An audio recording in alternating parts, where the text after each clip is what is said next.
श्री शिवाय नमस्तुभ्यम। सावन महीने के सोमवार में नाग पंचमी का होना किसी दुर्लभ संयोग से कम नहीं है। इस बार 17 अगस्त सोमवार के दिन यह दुर्लभ तिथि हमें प्राप्त हो रही है।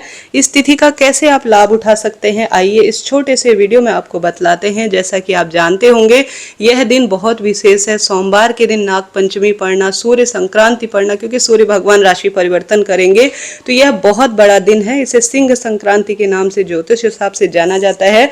आज का दिन बहुत विशेष है जी। शिव महापुराण के ज्योतिष के सभी उपाय इस वीडियो में जानेंगे, आप अंत तक बने रहें। पूजा विधि इससे पहले चैनल पर आ चुकी है, एक बार आप देखिए। छोटा सा वीडियो है, बहुत ही काम का है, तो आप जल्दी उठे, स्नान इत्यादि से निवृत्त होकर मैं हमेशा आपसे कहती हूँ जिस तिथि पर, जिस स्वरूप में जो देवता होते हैं उनके निमित्त अपने घर पर उनके स्मरण में दीपदान जरूर करना चाहिए। तो गोल बत्ती का घी का दीपक अपने द्वार पर जरूर लगाएं।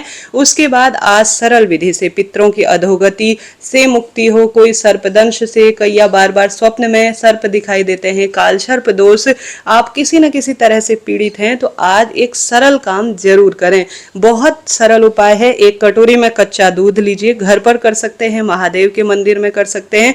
आजकल हर व्यक्ति रोग या अन्य तरह की परेशानी से जूझ ही रहा है, तो सबसे पहले शिवलिंग पर थोड़ा सा गौ माता का मीठा जो शक्कर युक्त दूध होता है उसे चढ़ाएं और थोड़ा कटोरी में उसे प्राप्त कर ले और एक दुर्वा और एक बेलपत्र शिवलिंग पर चढ़ाएं, ठीक है। और जलाधारी की तरफ बेलपत्र की डंडी होनी चाहिए और उसी तरह से आपको जहां से जल बहता है जलाधारी, वहीं पर शिवलिंग के ऊपर डंडी ऐसे रखनी है कि जो दुर्वा है और जो बेलपत्र है वह जलाधारी की ओर डंडी होनी चाहिए। उसके बाद आप सभी शिवलिंग पर चढ़ी हुई यह जो दुर्वा है और ये जो बेलपत्र है और शिवलिंग पर चढ़ा हुआ थोड़ा दूध है ना, घर ले आए। जो व्यक्ति रोगीला है, परेशान है, बार बार स्वप्न में नाग देवता दिखाई देते हैं या कोई कष्ट पीड़ा सता रही है, तो आप दुर्वा नाग पंचमी के दूसरे दिन थोड़ा प्रसाद स्वरूप ग्रहण कर लीजिए और बेलपत्र हमेशा अपने पास रख लीजिए। किसी न किसी तरह से यह रक्षा कवच के रूप में रहेगी।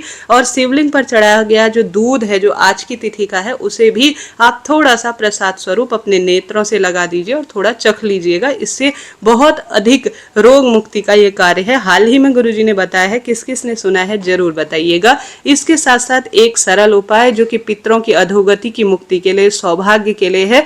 कांवड़ जल, 2 लोटा जल, सोमवार का दिन है, 1 लोटा जल एक हाथ में, दूसरा दूसरे हाथ में लीजिए। घर के मंदिर में जिस व्यक्ति को बार बार कोई ना कोई परेशानी है, पितृ सर्प योनि से पीड़ित है या किसी न किसी तरह से परेशान है, तो 2 लोटा जल इस सावन सोमवार की दिव्य तिथि पर आपको शिवलिंग पर चढ़ा देना है। ऐसा कर लेने मात्र से बहुत सरल उपाय है, परंतु अनंत गुना लाभ मिलता है। इसके साथ ही तीसरा उपाय देखिए, ये बहुत सारे उपाय हैं जो मैं शिव महापुराण में से आपको बता रही हूँ, साथ ही ज्योतिष दृष्टिकोण से ये बहुत शुभ उपाय हैं जिन्हें आप कर सकते हैं। पूजा विधि बहुत सरल रहती है जी, करके दिखाई है। क्यों रोटी नहीं खानी चाहिए, इसका भी वीडियो चैनल पर है। इस दिन आप उन दोनों वीडियो को जरूर देखिएगा। अपने क्षेत्र अनुसार पूजा करें। जैसे कई क्षेत्रों में कोयले के या गेरू के या आटे के 5 या 7 जो नाग देवता के स्वरूप होते हैं उनको बनाकर रोली, चंदन, मौली, अक्षत इत्यादि समर्पित कर जो भोग प्रसाद होता है, धान, लावा इत्यादि, इनका जो दूध इत्यादि का भोग होता है वो चढ़ाया, उनको लगाया जाता है, शुभ माना जाता है।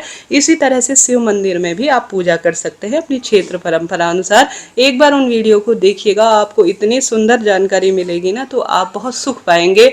आज के दिन ओम नागेंद्राय नमो नमः इस मंत्र का जाप करते हुए शिव पूजा करें, या आप इस दिव्य सर्व मंत्र का भी जाप कर सकते हैं। वह मंत्र इस प्रकार से है, ओम नवकुल नागाय धीमहि विषदंताय धीमहि तन्नो सर्पः प्रचोदयात्। यह गायत्री मंत्र है, नाग गायत्री मंत्र। इसे जाप कर लेने मात्र से शारीरिक, मानसिक, आर्थिक कष्ट बंधनों से मुक्ति मिलती है और खूब सौभाग्य में वृद्धि होती है। तो इस मंत्र के साथ आप पूजा करें, जाप करें और कोई ना कोई श्रेष्ठ कर्म करने का आज के दिन प्रयत्न करें। इसके साथ साथ आज एक लाल धागे का उपाय भी गुरुजी ने बताया है। जैसा कि गुरुजी कहते हैं, अगर आपके पास घर पर रखा शिवलिंग है या महादेव के मंदिर में जाकर आप बेल पत्र लीजिए, दूध शिवलिंग पर जरूर चढ़ाएं। आज कच्चे दूध शिवलिंग पर चढ़ाने की महत्वता है। उसके बाद चंदन लीजिए, चंदन की दोनों पत्ती पर, जो नीचे की पत्तियां हैं उन पर लाल चंदन का लेपन करें और बीच वाले जो पत्ती है उस पर आपकी इच्छा अनुसार लाल धागा आप रख दीजिए,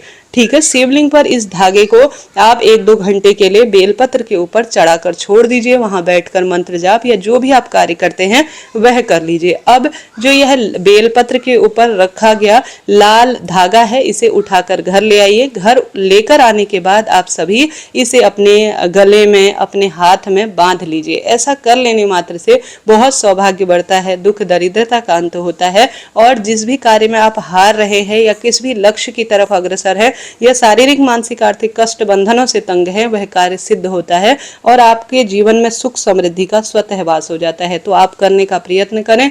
ये उपाय सिद्ध उपाय है और साल में एक बार ही किया जाता है। कोई प्रश्न हो, कहीं पर आप अटक रहे हो तो तुरंत पूछिएगा, आपका अपना चैनल है, सभी प्रश्नों का उत्तर आप प्राप्त करेंगे। इसके साथ साथ आपके जीवन में आपको कहीं ना कहीं बार बार घर में सांप घुसते हैं, स्वप्न दिखाई देते हैं, कहीं ना कहीं सर्प रूप में, या कहीं ना कहीं कोई भय सा लगा रहता है सांपों से संबंधित, तो साल में एक बार ही यह उपाय किया जाता है।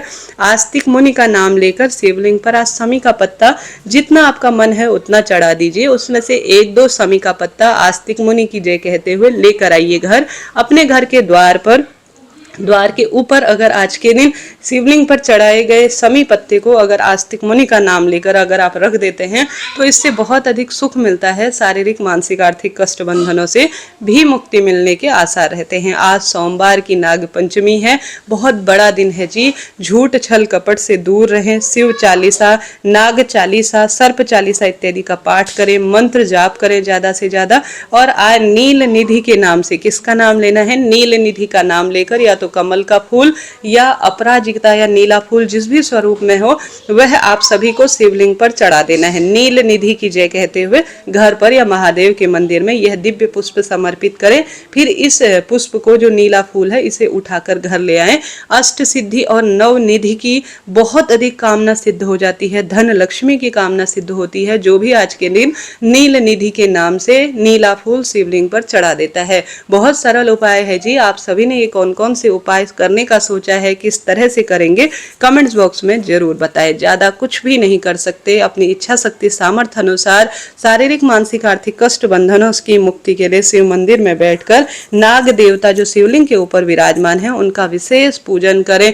भूल चूक के लिए क्षमा प्रार्थी हो। आज काल सर्प दोष से पीड़ित हैं तो तांबे के या चांदी के नाग नागिन के जोड़े खरीद कर लाएं और किसी शिव मंदिर में या किसी बहते हुए पानी में आज के दिन दान कर आते हैं तो भी इसका बहुत लाभ होता है। इसके साथ साथ गुरुजी बताते हैं, तांबे का जो कलश होता है ना, कोई सा भी तांबे का कलश होता है, उसमें शक्कर भर लीजिए, चीनी भर लीजिए।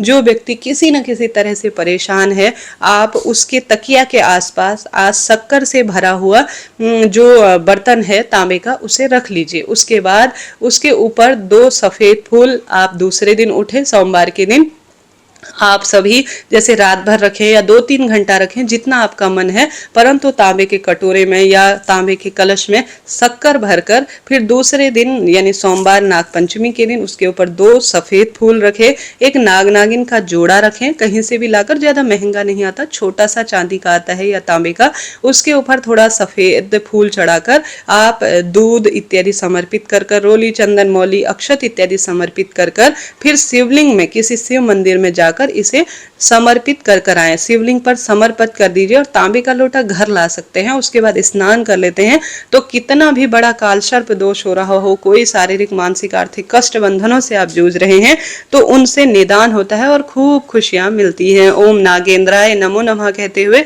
आप खूब शिव पूजन कीजिए। भाग्य की रेखाओं को प्रबल करने के लिए प्रार्थना करें। निश्चित रूप से आप जिस भी स्वरूप में आप पूजन करेंगे, सच्चे भाव से प्रार्थना करेंगे, वह कामना सिद्ध होगी। कौन सा उपाय किस तरह से आप करने का सोच रहे हैं जरूर ही कमेंट्स में बताएं। कोई प्रश्न हो तो आप पूछ सकते हैं। राधे राधे जी।